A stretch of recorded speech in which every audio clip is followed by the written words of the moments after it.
or wrongly, I always think of François Truffaut's wartime melodrama The Last Metro as his attempt to do for theater what he did for film in Day for Night. That is, to create a Valentine for a medium he loves through the interactions of a set of idiosyncratic characters. If that was indeed his intention, the film fails, but it succeeds in other ways.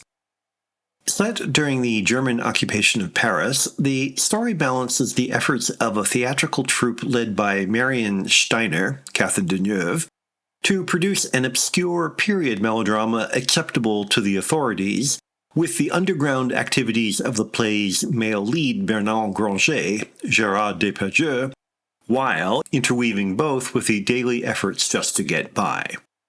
Deneuve's husband, Lucas Steiner, Heinz Bennett, the Jewish former owner and manager of their theater, has supposedly escaped to Latin America. In reality, however, he is hidden in the bowels of the theater. As the Germans and their French collaborators tighten their grip on the city, the question is whether Steiner will be discovered. Truffaut initially made his reputation with loose, open scripts often shot on location. Metro is tightly constructed, nearly as theatrical as the play within the film, and almost entirely studio-bound. Its Paris bears more resemblance to a wood and plaster Hollywood soundstage creation than to the real city, even if occasional location exteriors pepper the imagery. In what feels like a joke, the only Eiffel Tower in the film is a model of one on a tabletop.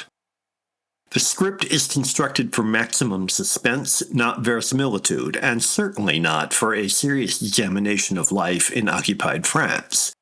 As a result, Metro is a glossy entertainment more polished than expressive. In Day for Night, the loosely organized story hinges on quite believably human characters, affectionately observed by a man who knows the people and the situations inside out. In Metro, on the other hand, the characters are engaging enough to keep our interest, but clearly stock figures, necessary to keep the melodramatic engine chugging along.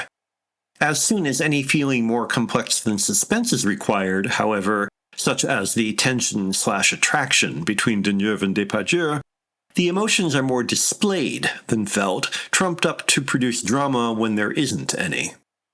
Nonetheless, with The Last Metro, Truffaut finally achieved the edge-of-the-seat suspense associated with his adored master, Alfred Hitchcock. The results do not especially look like a Hitchcock film, but that is another way of saying that only by expressing in his own idiom could Truffaut achieve equivalent effects. His direct imitations were a little lame.